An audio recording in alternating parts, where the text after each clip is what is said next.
Hello বন্ধুরা, সর্বনির আরেকটা ব্লগে তোমাদের সবাইকে স্বাগত। আশা করি সবাই ভালো আছো, সুস্থ আছো। তো সকালবেলা ঘুম থেকে উঠে পড়েছি। তো অনেক সকালবেলা তখন উঠে দেখো সব কাজ টাজ হয়ে গেছে। তুলসী মন্দির ধুয়ে দিয়েছি, উঠোন ফুটুন সব ঝাড় দেওয়া কমপ্লিট। কিন্তু এদিকে ওয়েদারটাও সকালবেলা উঠে দেখি ভালো রোদ উঠে গেছে, একটু গরম গরমও ছিল। তো ভাবলাম যে একটুখানি দেখি, চারিদিকটা ফাঁকা। তো বাচ্চা কাচ্চারা সব স্কুলে যাচ্ছে, আমার ছেলেও স্কুলে যাবে।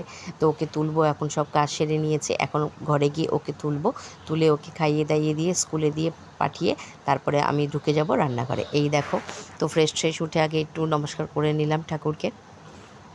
এখন চলো যাই ছেলেকে তুলতে। তারপরে ছেলে চলে গেল স্কুলে, ওকে নিয়ে বেরিয়ে গেল। আর ভাবলাম একটু চা করে নিই, সবার জন্য চা করে সবাইকে দিয়ে দিয়েছি। এখানে আমার শাশুড়ির আর আমার হাজব্যান্ডের চা রয়েছে, বিস্কিটও নিয়ে নিয়েছি সবার একসঙ্গে। তো সবাইকে চা টা দিয়ে রান্নাঘরে এসে দেখো রান্নাঘরে তারপরে বসিয়ে দিলাম শাক, আর এদিকে বসিয়ে দিয়েছি ডাল। আর এই যে দেখো শাক নাড়তে নাড়তে পাশের বাড়ির দিকে চোখ চলে গেল, কারণ ওখানে এত বড় একটা পেঁপে গাছ রয়েছে। পেঁপে গাছটার মধ্যে প্রচুর পেঁপে হয়ে রয়েছে।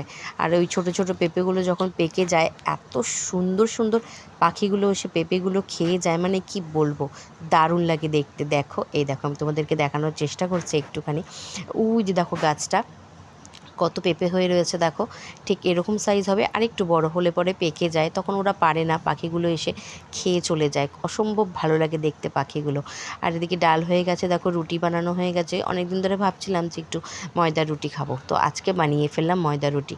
আর এখানে শাশুড়ির খাবার রেডি করে ফেলেছি। ওনার শরীরটা খুব একটা ভালো না, হাতটাও একটু ভেঙে গেছে। তো সেই হিসাবে তাকে খাবারটা দিয়ে দিয়েছি। তো তাড়াতাড়ি দিয়ে দিয়েছি খাবার, কারণ খেয়ে দিয়ে ওষুধগুলো খেতে হবে তার জন্য। আর এখানে এনেছিল পনির। এদিকে আমার অর্ধেক রান্না হয়ে যাওয়ার পরে পনির করব, আর রয়েছে একটা পাঁচমিশালি তরকারি। তো চলো আবার রান্নাঘরে দৌড়ে দৌড়ে চলে যাই পনির রান্না করতে। এখানে পনিরগুলো কেটে নিয়েছি, দেখো ছোটো ছোটো টুকরো করে। আমার ছেলে খুব ভালো খায় পনির। আর এই দেখো এদিকে এখানে পনির ভেজে নিয়েছি, এখানে মশলা কষিয়ে নিয়েছি, আলুগুলো আমার ভেজে রেখে দিয়েছি।